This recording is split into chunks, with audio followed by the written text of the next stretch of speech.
Hello, friends. How do you build an empire without a king, a throne, or a royal crown?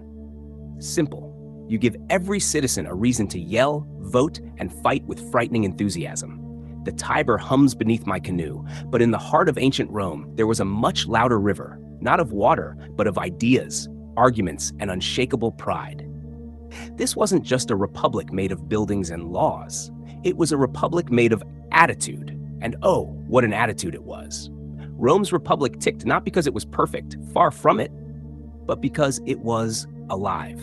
Every stone in the forum held the echoes of passionate speeches, stubborn senators, and everyday citizens who believed that Rome was something worth defending, building, and, if necessary, breaking to remake it stronger.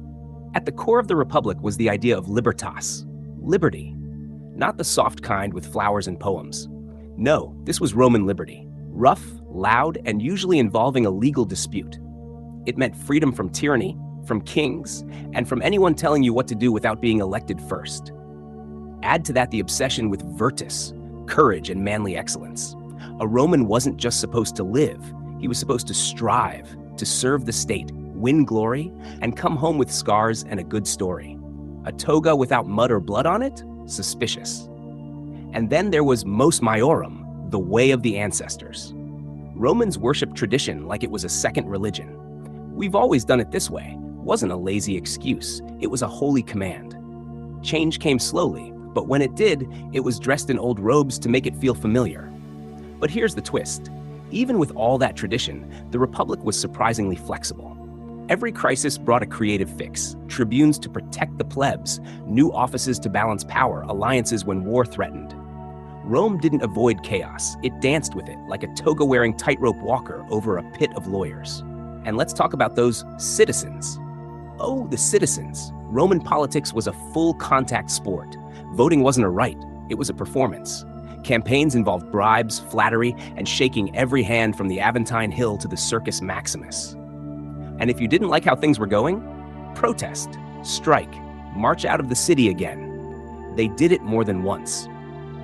The Republic also ticked because of its sacred balance, that constant tension between the elite and the everyday, patricians and plebeians, senate and assemblies, consuls and tribunes.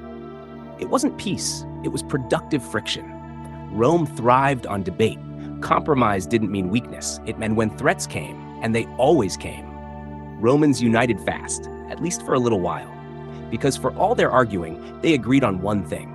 Rome was eternal. Rome came first.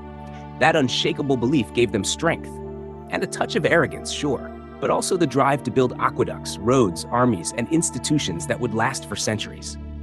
The Tiber wins ahead, reflecting twilight now, a little like the Republic itself.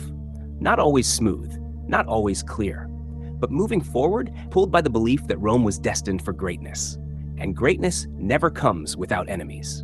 Next time, we leave the city walls and face Rome's early rivals, fierce, clever, and just as determined.